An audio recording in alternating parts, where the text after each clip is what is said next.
Costing फटाफट activity based casting. Good morning everyone. Costing फटाफट में आप सबका स्वागत है।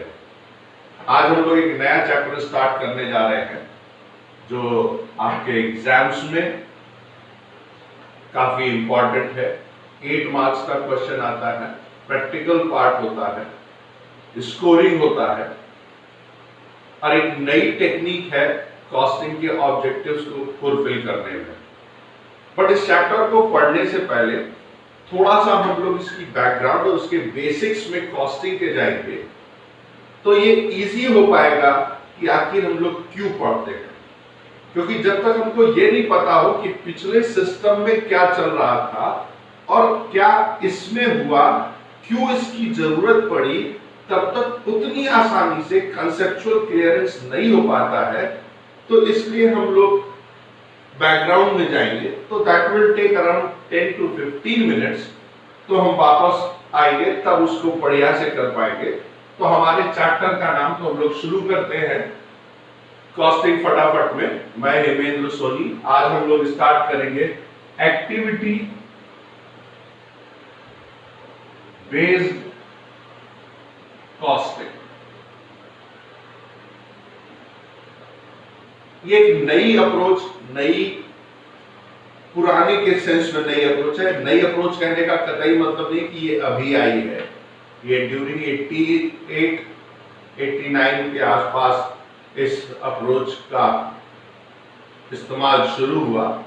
लेकिन जो पहले हम लोग अप्रोचेस यूज कर रहे थे उनके कंपैरिजन में ये बाद में आई है, तो इसलिए हम लोग इसको न्यू या मॉडर्न अप्रोच कहते हैं। इस तक पहुंचने के लिए क्या जरूरी है, ये टर्म जैसा हम लोग हमेशा पढ़ते हैं यहीं से स्टार्ट करते हैं कि इसमें क्या चीजें जुड़ी हुई हैं। कॉस्टिंग है, एक्टिविटी है। इसका मतलब costing based on activity, costing based on activity. तो क्यों इसकी जरूरत पड़ी या कहां कमी थी कि हमको इसका यूज करना पड़ा, तो हम लोग थोड़ा सा पहले चलते हैं। और जब हम किसी प्रोडक्ट की कॉस्ट को असर्टेन करते हैं तो हम लोग एक कॉस्ट शीट बनाते हैं। उस कॉस्ट शीट में हम लोग डायरेक्ट मटेरियल, डायरेक्ट लेबर, और वीडियो को अंत तक ध्यान से सुने। शुरू में लगेगा कि हम लोग बेसिक्स पढ़ रहे हैं, but how I am going to relate it with the new approach of activity based costing. Direct expenses, फिर हमारा यहां पर प्राइम कॉस्ट आ जाता है।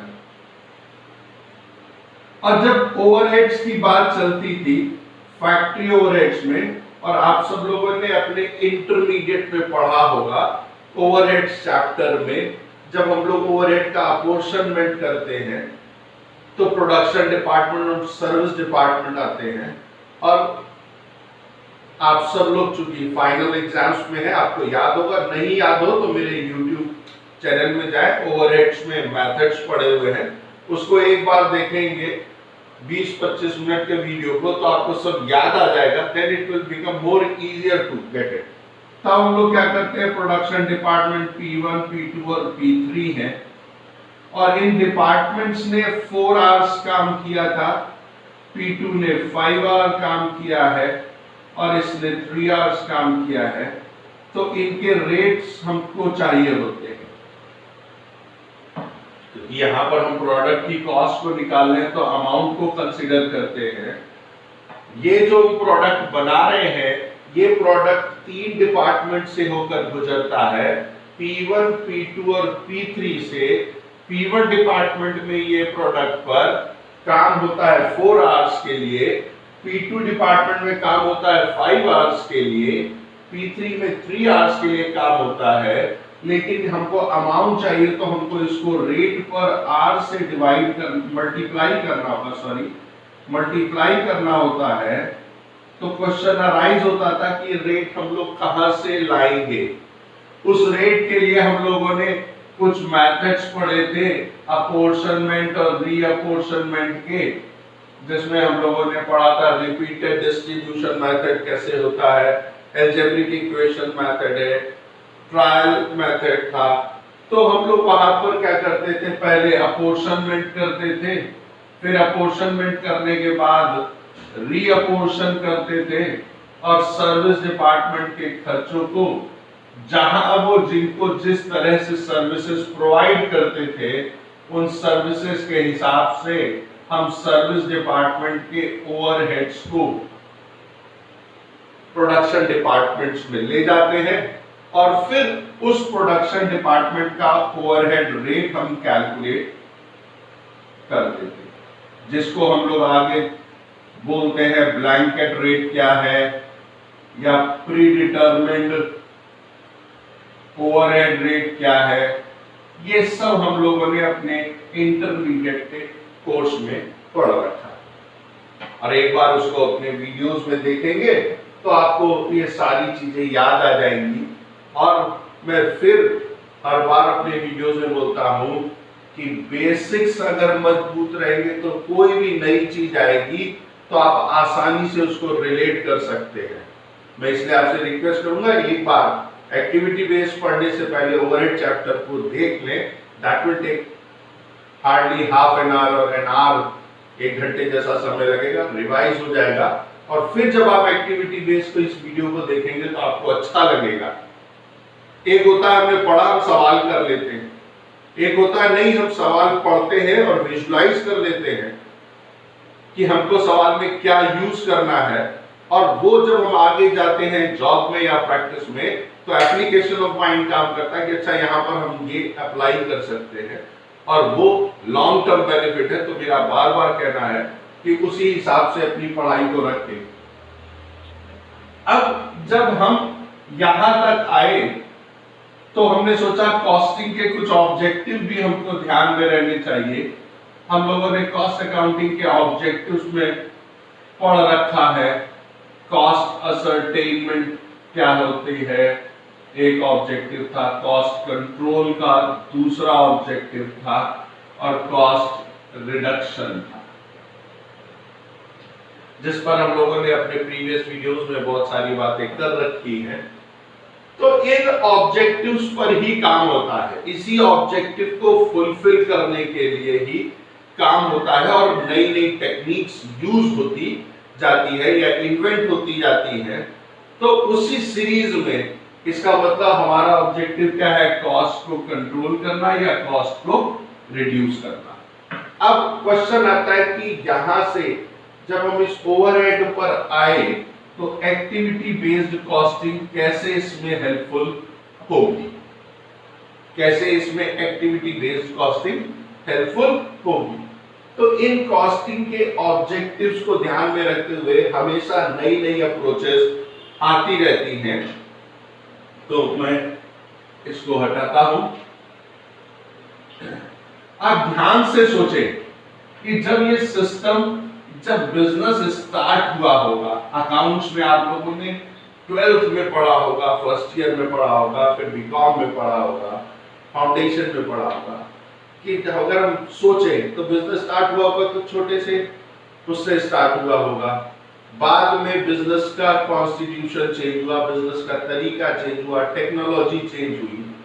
तो फॉर एग्जांपल मान ले कि आज से 70 साल 80 साल पहले इंडिया में बिजनेस कैसे होता होगा।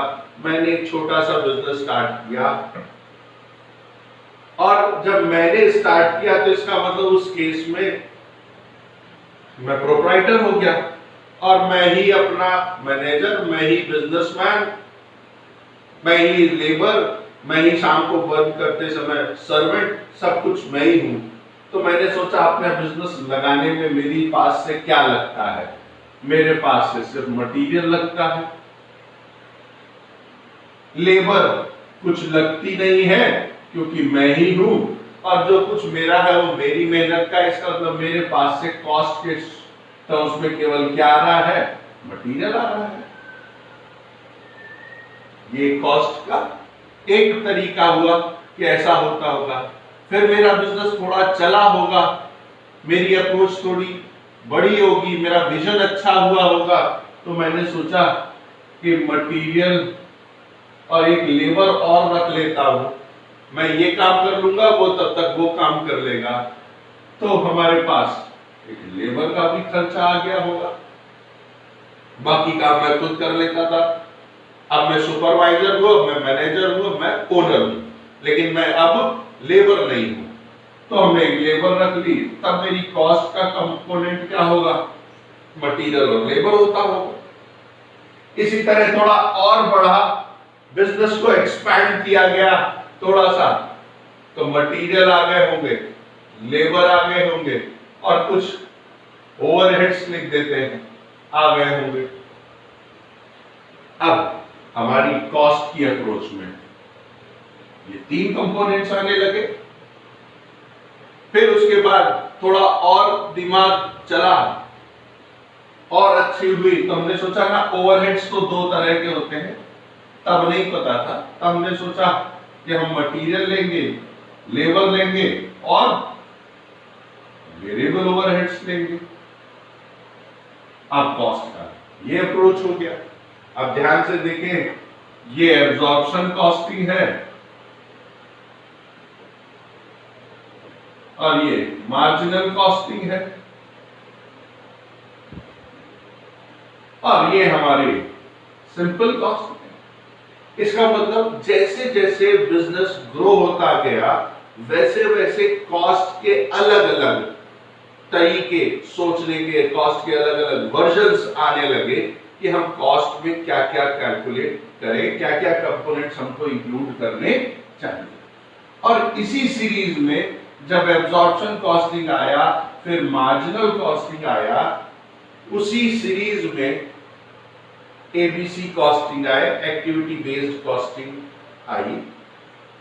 और ऐसा नहीं है कि एबीसी आने के बाद बाकी सब कॉस्टिंग टेक्निक्स या मेथड्स खत्म हो गए। और यही कॉस्टिंग की सबसे बड़ी खूबसूरती है कि इंडस्ट्री चेंज होने पर, प्रोडक्ट चेंज होने पर, कैसे आप कौन सा कब मेथड यूज करेंगे, ये डिपेंड करता है, और नए नए आइडियाज आते रहते हैं।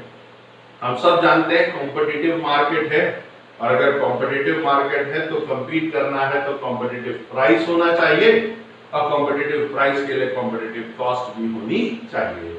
तो सारा फोकस इस बात पर है कि कॉम्पिटिटिव कॉस्ट तक कैसे पहुंचे। तो एक्टिविटी बेस्ड कॉस्टिंग, अब वापस आ जाए कि हम लोग जब ब्लैंकेट रेट कैलकुलेट कर रहे थे, किसमें कैलकुलेट कर रहे थे ब्लैंकेट रेट? ओवरहेड्स में कर रहे थे। और उस ओवरहेड्स को हम लोग कैसे कर रहे थे? Production department P1, P2, P3। ये वो स्टेज है जब हमने सर्विस डिपार्टमेंट के खर्चों को रीअपोर्शनमेंट कर दिया था और सारे ओवरहेड्स प्रोडक्शन डिपार्टमेंट में आ गए। इसका मतलब सारा खर्चा प्रोडक्शन डिपार्टमेंट में बढ़ जाता था ऑन सम अप्रोप्रिएट बेसिस। जो अप्रोप्रिएट बेसिस होता था उस पर हम खर्चों को बांट देते। बट फिर फर्दर सोचा गया कि इस प्रोडक्शन डिपार्टमेंट में होता क्या है, इस प्रोडक्शन डिपार्टमेंट में होता क्या है, जिसको हम लोग क्या बोलते हैं? एक्टिविटी।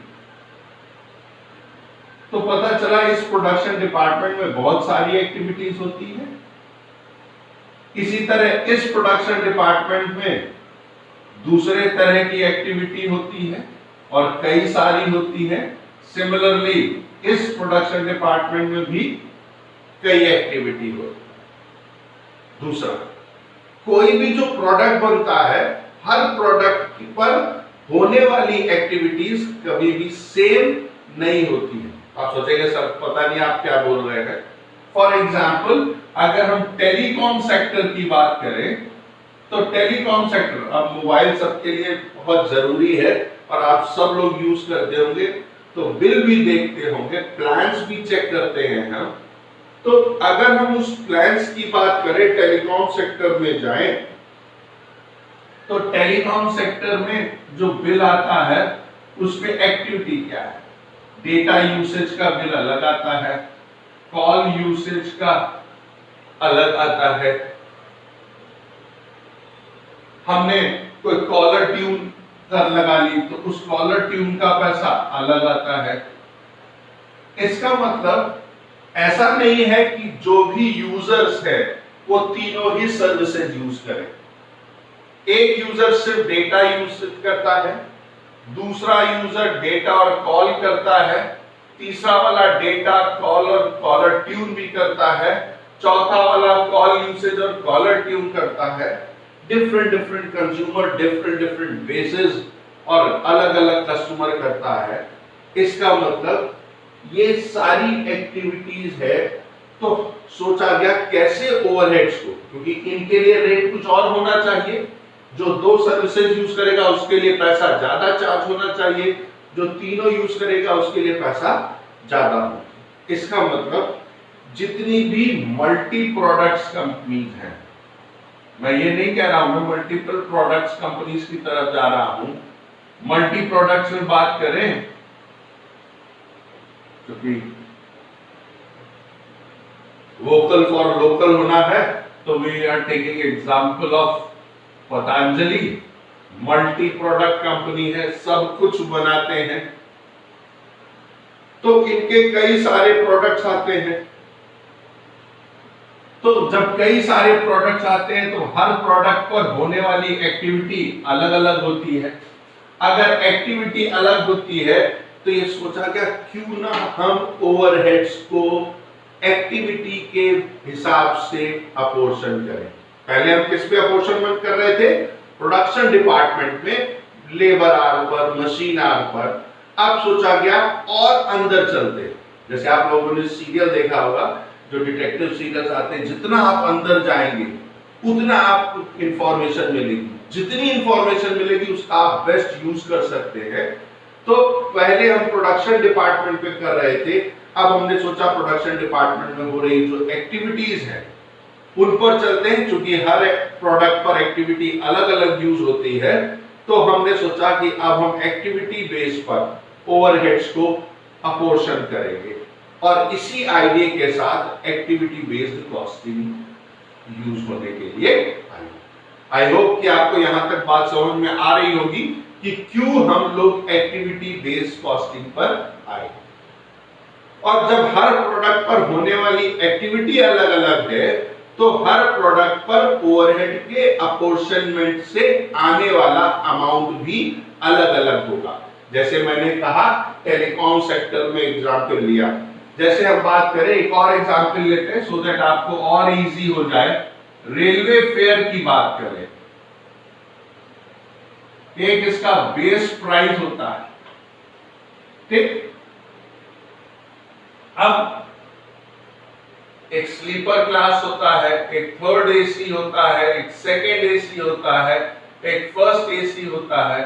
और जब आप रिजर्वेशंस कराते होंगे ऑनलाइन, जब हम कराते हैं या जब कराते होंगे तो उसमें आता है आप डिनर लेंगे, लंच लेंगे या आप नहीं लेंगे।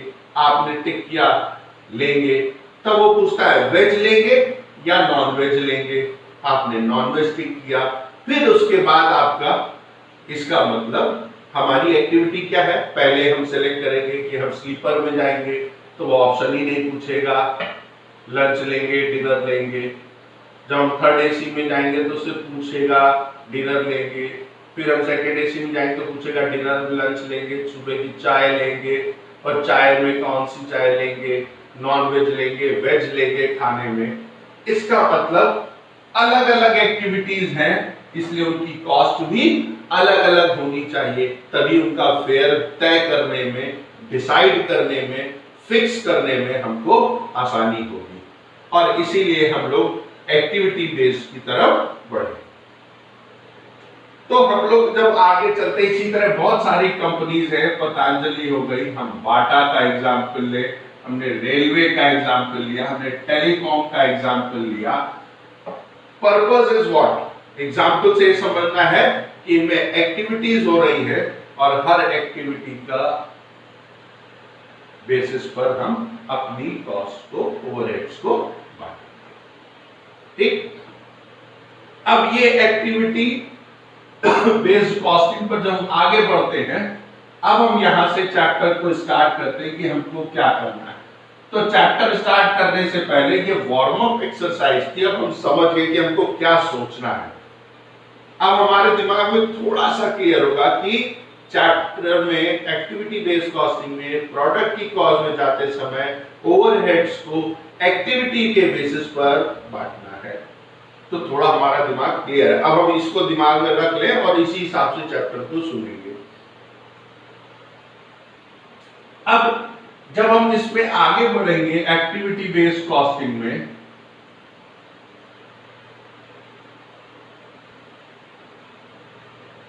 तो हमारा पहला काम होगा आइडेंटिफाई। क्या आइडेंटिफाई करें? एक्टिविटीज ढूंढो। सबसे पहले क्या ढूंढेंगे? एक्टिविटी। Identify activity. अब एक्टिविटी जब ढूंढ लेंगे तो दूसरा हम लोग ढूंढेंगे आइडेंटिफाई कॉस्ट पूल।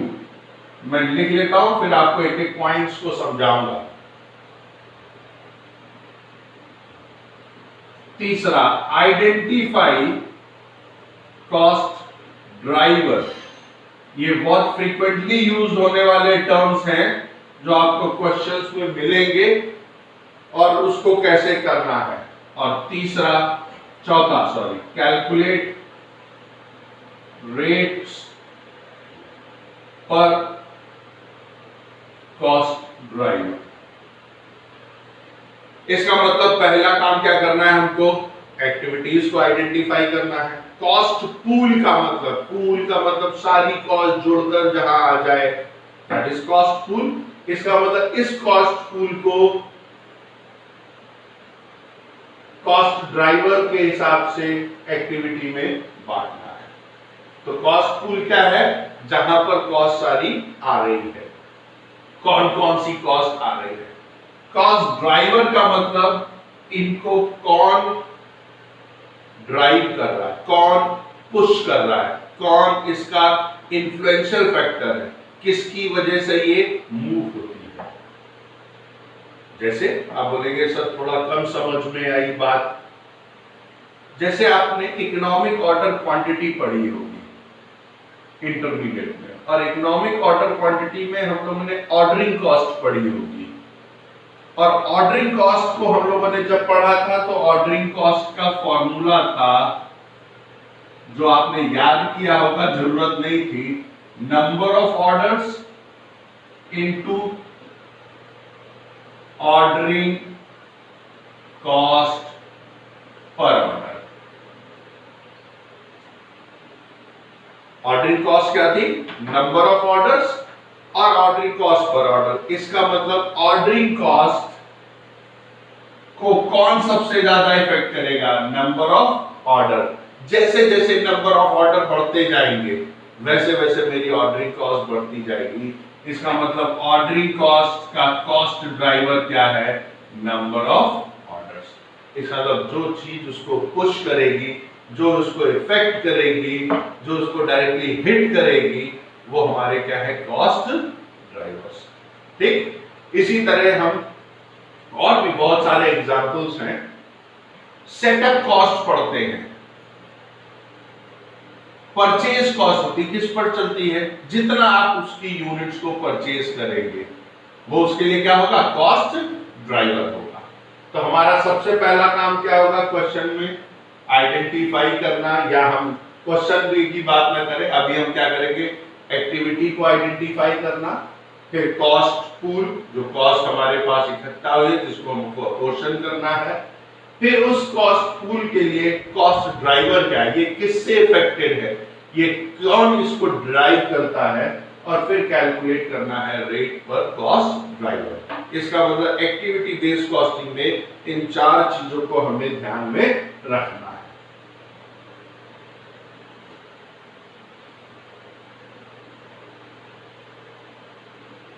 अब जब हम एक्टिविटी की बात करते हैं तो हमने सबसे पहले लिखा आइडेंटिफाई एक्टिविटी। तो हम थोड़ा एक्टिविटी पर और आगे चलते हैं। ये activity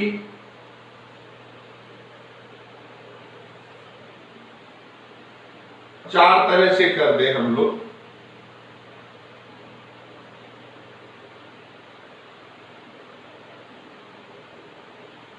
facility level activity,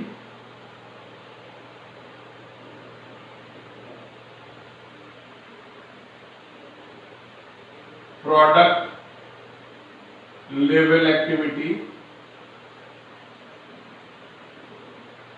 batch level activity,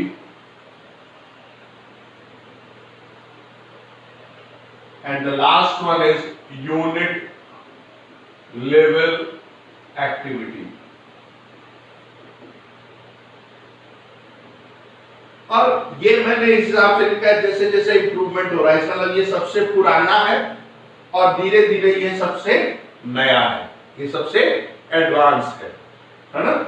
तो इससे हम कह सकते हैं सबसे रिफाइंड कॉस्ट निकलेगी, मोस्ट और लिख दो। तो यूनिट लेवल एक्टिविटी से क्या मिलेगा, मोस्ट रिफाइंड कॉस्ट मिलेगी। इसका मतलब इससे क्या मिलेगी, लीस्ट रिफाइंड कॉस्ट मिलेगी। अब आप बोलेंगे सर एक्चुअली होता क्या है, पहले ये बता दीजिए जिससे आसानी रहे समझने में कि कुछ कंफ्यूजन नहीं हो। तो जितने भी कॉमन एक्सपेंसेस हैं, आप सबको याद होगा जब हम लोग ओवरहेड चैप्टर पढ़ते हैं तो कॉमन एक्सपेंसेस जैसे रेंट आ गया। रेंट क्या होता था कि फैक्ट्री का रेंट है, फैक्ट्री के अंदर 6 डिपार्टमेंट है, तो पहले क्या होता है रेंट सब में बराबर बराबर बांट दो। फिर किसी ने सजेस्ट किया नहीं बराबर बराबर मत करो, सबका एरिया अलग है तो एरिया पर कर दो। तो ये जो रेंट है, जो ओवरहेड है, दिस इज फैसिलिटी लेवल, है ना। ये हमको एक सुविधा प्रोवाइड करता है और इसको कॉमन एक्सपेंडिचर है, हमने उसी बेसिस पर इसको बांट दिया। जैसे इसमें हमने रेंट लिख दिया, फॉर एग्जांपल प्लांट का डेप्रिसिएशन कर देता हूं। प्लांट का डेप्रिसिएशन है, ये कॉमन एक्सपेंसेस है और इसको हमने डिस्ट्रीब्यूट कर दिया। या हम यूटिलिटीज की बात करें, यूटिलिटीज बहुत कंफ्यूजन रहता है बच्चों को। यूटिलिटीज जैसे चिलिंग प्लांट है, वाटर ट्रीटमेंट प्लांट है। आप जब कहीं जाते हो, अगर आपने फैक्ट्री देखी हो, तो किसी भी फैक्ट्री में अगर हम बात करें मिल्क इंडस्ट्री की, तो मिल्क इंडस्ट्री में जो दूध होता है वो ठंडा रखना होता है, तो उनका एक चिलिंग प्लांट लगा होता है जिसका सिर्फ काम होता है कि वो अंदर टेम्परेचर को मेंटेन रखे। This is not a production department, this is in support of production department, ये सर्विसेज प्रोवाइड करता है। तो इस चिलिंग डिपार्टमेंट को हम लोग क्या बोलेंगे, सर्विस। जैसे फर्नेस चलती है, भट्टी चलती है, भट्टी चलने के लिए या बॉयलर चलता है, उसके लिए हमको हीट चाहिए, हीट के लिए हमारे पास भूसा होना चाहिए, तो वो क्या है, ये सब हमारी यूटिलिटीज है। तो हम लोग उसको किस पर करते हैं, उनकी फैसिलिटी लेवल पर बांटते हैं। फिर धीरे धीरे समझ में आई प्रोडक्ट लेवल एक्टिविटी की बात करें तो इस पर हम लोग थोड़ा कम बात करेंगे क्योंकि हमको पहुंचना यहाँ है। प्रोडक्ट डिजाइन, ये आप लोगों ने वैल्यू एनालिसिस और वैल्यू इंजीनियरिंग में पढ़ा होगा। या इंजीनियरिंग चार्जेस हैं, ये प्रोडक्ट लेवल पर होते हैं। ये product level activity, engineering charges.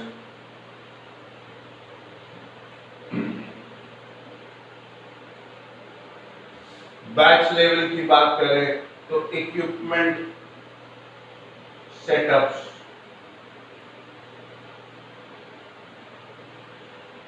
Purchase ordering, inspection cost, material handling cost. अब आप इनको ध्यान से इस टर्म से रिलेट करें। बैच, इकट्ठा हम सामान मंगाएंगे तो इंस्पेक्शन कॉस्ट आएगी, that is batch level activity.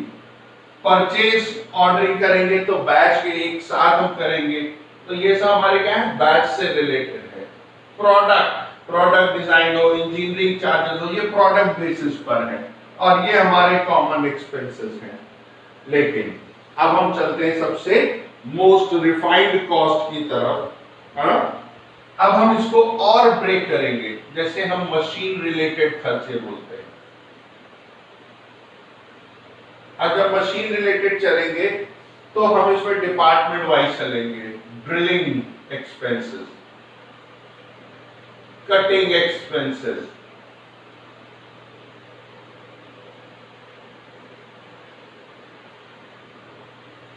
Trimming,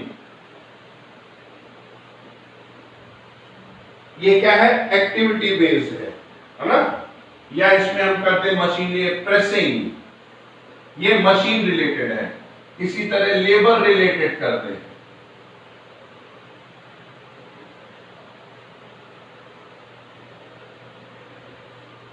assembly,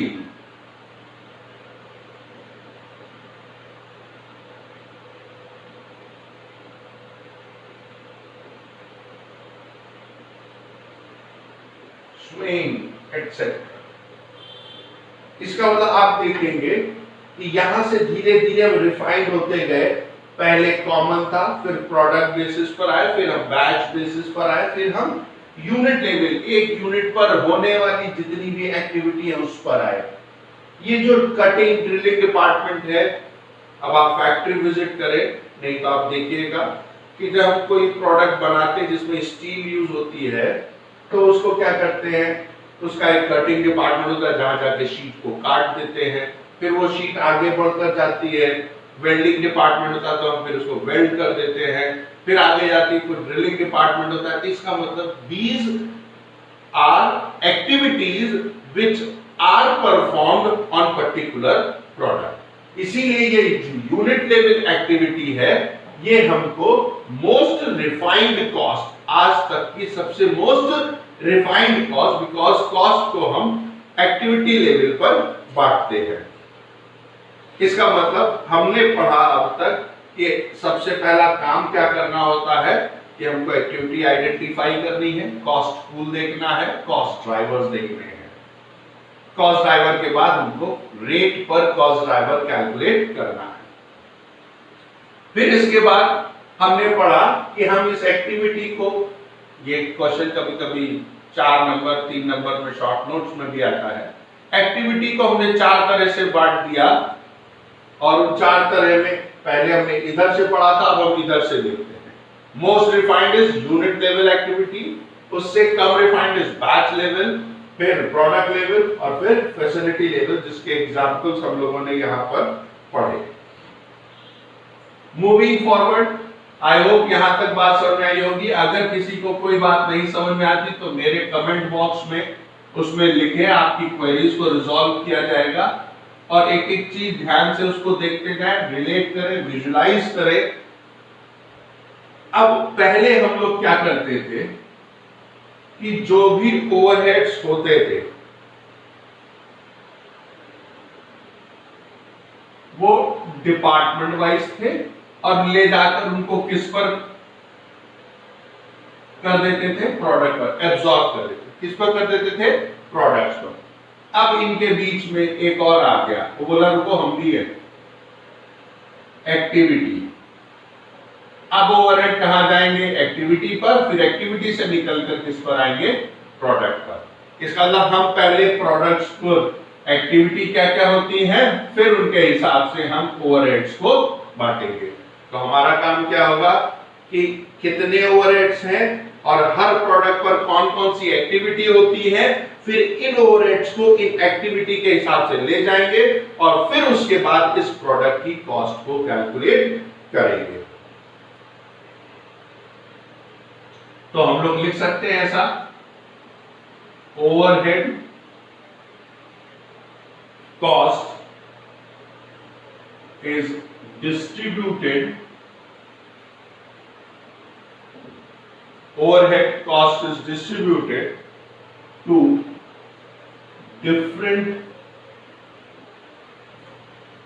different activity using resource driver। अब ये डिस्ट्रीब्यूटेड का मतलब अपोर्शन है, हमने डिस्ट्रीब्यूटेड लिख दिया। टेक्निकल में बात करें तो हम लोग कॉस्टिंग बात करें तो we will use the term apportion.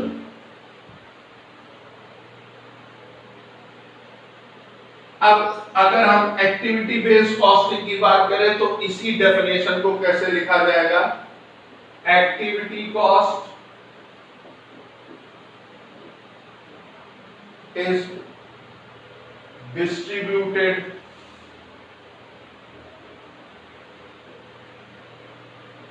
To different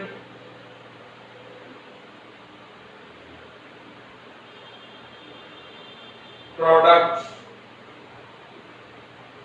using activity driver.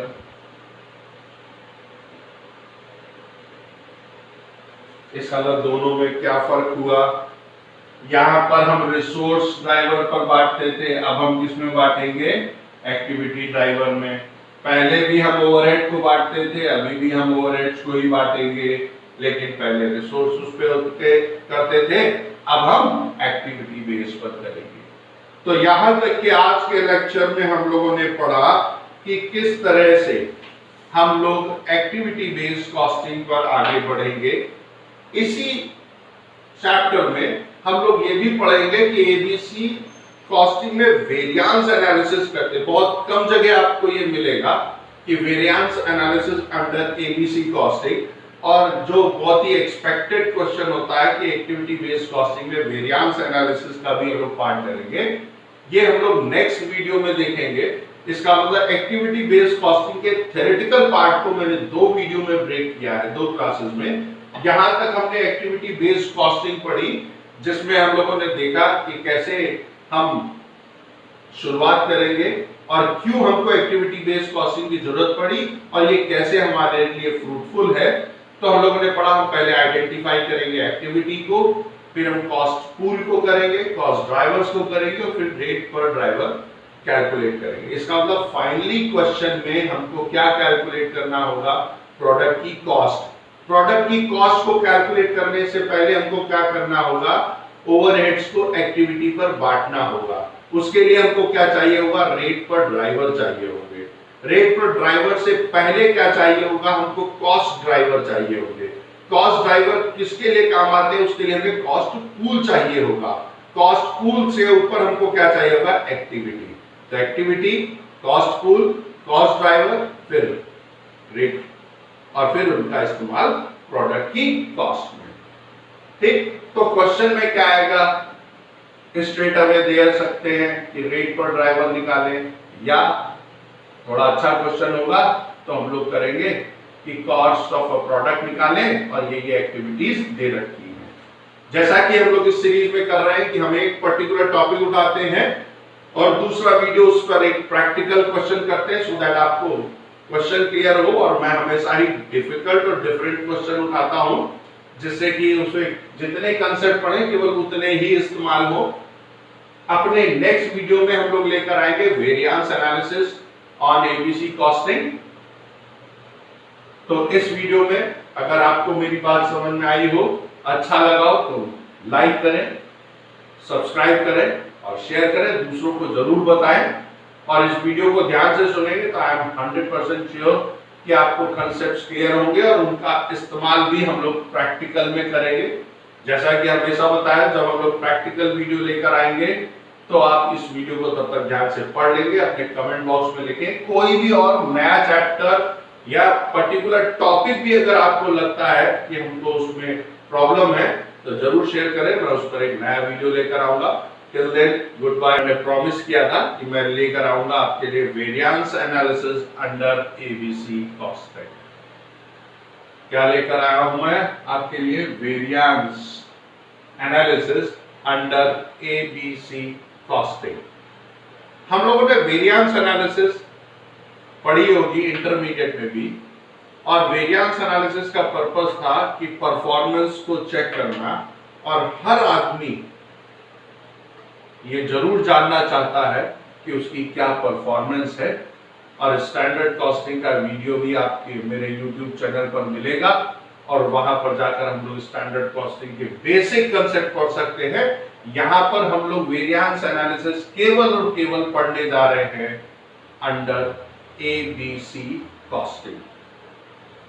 क्योंकि एबीसी कॉस्टिंग में हम लोगों ने पढ़ा कि ओवरहेड्स को हम अपोर्शन करते हैं on the basis of activity, तो हम लोगों का फोकस केवल किस पर था? ओवरहेड्स को। और अगर हम लोग ओवरहेड्स की बात करें तो ओवरहेड्स में हम लोगों ने कैसे किया होगा? तो जब हम लोग ओवरहेड्स की बात करते हैं तो वेरिएंस एनालिसिस करते समय आपको याद होगा, आप लोगों ने फिक्स ओवरहेड और वेरिएबल ओवरहेड वेरिएंसेस पढ़े होंगे और उसमें कुछ वेरिएंसेस आपको याद करने पड़े थे। बट मेरे वीडियो में देखेंगे तो आपको कहीं भी कोई भी फॉर्मूला मगअप करने की जरूरत नहीं पड़ेगी। कुछ छोटी छोटी कोशिश की गई, छोटी छोटी ट्रिक्स के साथ में, कि आपको मिल सके variance analysis under ABC। तो ट्रेडिशनल मेथड में पहले हम ये देखें हम क्या करते थे, ट्रेडिशनल मेथड क्या कहता है। और हम लोग ट्रेडिशनल मेथड में अब हम लोग वेरिएंस एनालिसिस तो मटेरियल नहीं ले रहे हैं, हम वेरिएबल लेबर नहीं ले रहे हैं, हम सीधे ओवरहेड्स में आए। और ओवरहेड्स में भी दो थे, फिक्स और वेरिएबल। तो यहां पर अभी हम मानते हैं कि जितने भी ओवरहेड्स हैं वो सब अभी फिक्स हैं। ये सिर्फ पर्पस ये है कि आप ये याद आ जाए कि वेरिएंस एनालिसिस में ओवरहेड्स में हम लोग क्या करते थे। तो ये एग्जांपल लेते हैं कि हम लोग ओवरहेड्स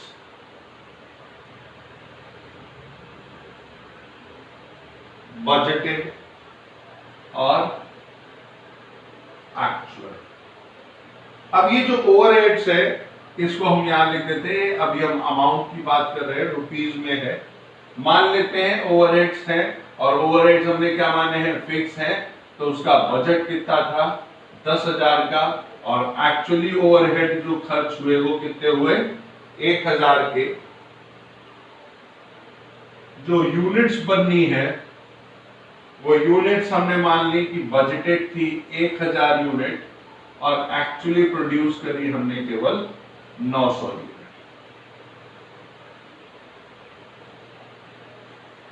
अब इस इंफॉर्मेशन के साथ में हमको वेरिएंस एनालिसिस करनी है तो हम लोग क्या करते थे? ओवरहेड कॉस्ट वेरिएंस की बात करते हैं यहां पर। और ओवरहेड कॉस्ट वेरिएंस क्या होता है? उसका आपको फॉर्मूला याद होगा, स्टैंडर्ड ओवरहेड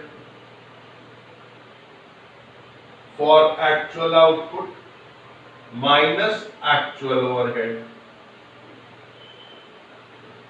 अब यहां पर हम लोग फॉर्मूले पर फिर मैं कह रहा हूं, रिक्वेस्ट है कि मैं कोई वेरिएंस एनालिसिस नहीं पढ़ाने जा रहा हूं ट्रेडिशनल मेथड की। वो मेरे पिछले वीडियोस में पड़ी हुई है, मेरे YouTube चैनल पर जाकर देखें उनके फॉर्मूले, उनके तरीके।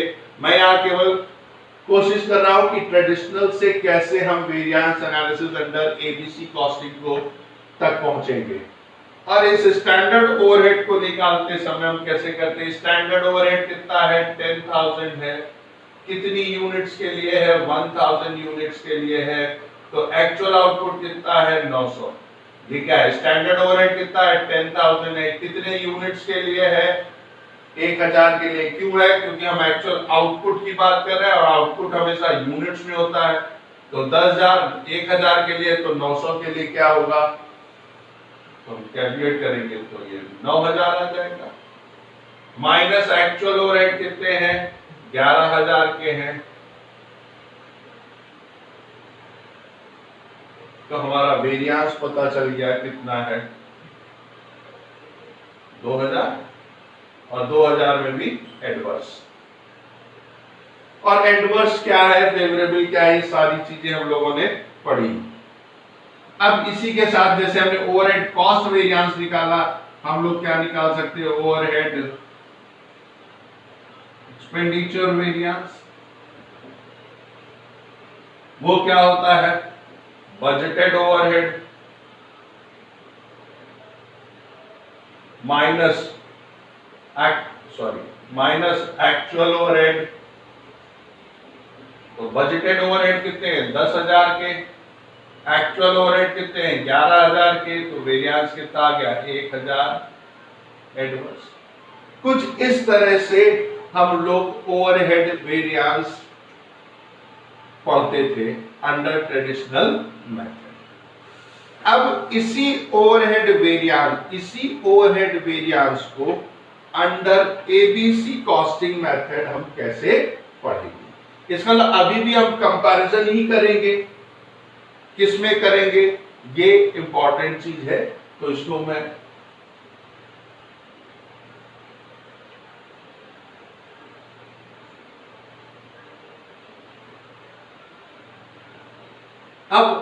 अभी हमने चैप्टर तो स्टार्ट नहीं किया, बट हमने ये जरूर सुना था कि सर कुछ कॉस्ट ड्राइवर्स की बात कर रहे थे। तो वो कॉस्ट ड्राइवर्स क्या है, बजटेड रेट क्या है, तो कैसे हम करेंगे अंडर एबीसी कॉस्टिंग।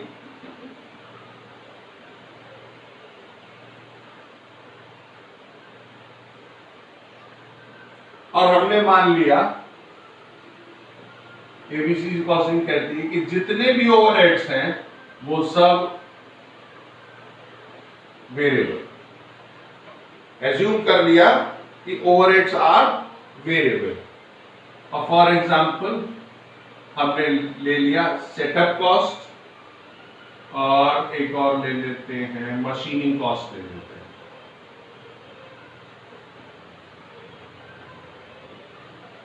ये क्या हो गए, ये हमारे ओवरहेड्स हो गए। अब इनका बजटेड रेट क्या है, बजटेड रेट तो मान लेते हैं इसका बजटेड रेट है ₹200 पर सेटअप।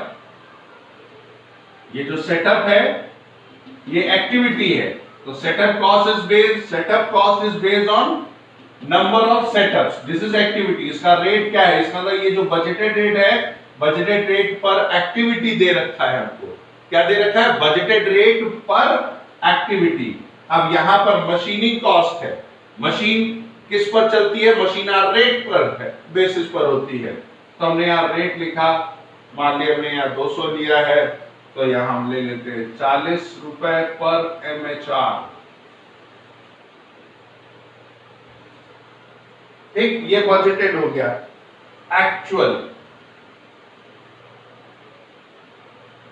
ड्राइवर्स क्या है, एक्चुअल ड्राइवर ये कह रहा है केवल एक्चुअली 25 सेटअप ही लगे, मतलब इस काम को करने में जो प्रोडक्ट बना रहे कितने सेटअप्स लगे 25, और मशीन आवर्स कितने लगे 120 MHR। और इनका एक्चुअल अमाउंट कितना है 6000, और इसका मान लेते 5000। मैं केवल इस पार्ट में सिर्फ इतना समझाना चाहता हूं कि ट्रेडिशनल मेथड में वेरिएंस एनालिसिस कैसे करते थे ओवरहेड्स की, और अंडर एबीसी कॉस्टिंग है, सवाल की शक्ल कैसे चेंज होगी। खर्चा वही है, वो टर्म ओवरहेड वही है, बेसिस उसके केवल बदल गए हैं। तो अब कैसे होगा, बजटेड रेट पर एक्टिविटी होगा, एक्चुअल ड्राइवर्स होंगे, एक्चुअल अमाउंट होगा। अब अगर हम इसमें वेरिएंस एनालिसिस करें तो मान लेते हैं हम सेटअप वेरिएंस करना चाहते हैं, सेटअप कॉस्ट वेरिएंस। इसको हम यहां पर कॉस्ट और लिख देते हैं, सेटअप कॉस्ट वेरिएंस। तो सेटअप कॉस्ट वेरिएंस कैसे निकालेंगे, 200 रुपए पर सेटअप है, एक्चुअली कितने सेटअप लग रहे हैं 25, माइनस एक्चुअल अमाउंट कितना है 6000।